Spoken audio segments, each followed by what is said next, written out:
Like a man freed after time away, national sprint cyclist Kwesi Browne is back home with his family after a long and lonely 37 days at Cora Hospital after testing positive for the coronavirus.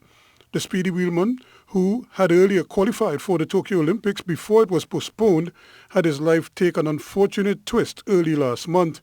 Shortly after his return home from training in Switzerland and attending the World Championships in Berlin, he finished second in the sprint event at the National Cycling Track Championships at the Velodrome in Couva behind teammate Nicholas Paul. Browne fell ill on his return to his Arima home that same night. The next morning, he again complained of feeling unwell, and when he vomited, his parents rushed him to get medical assistance. He tested positive for COVID and was immediately taken to the Cora Hospital alongside other positive patients.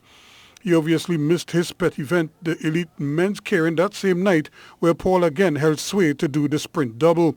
After his 14-day quarantine period, Browne was hoping to be free of the virus and allowed to return home, but a series of negative then positive tests resulted in him enduring a much longer stay than anyone expected.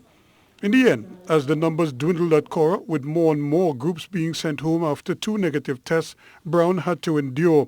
That's until last night, when he finally got a second consecutive negative test, and to the relief of his family, especially his mother and father, he was sent home after 37 days away.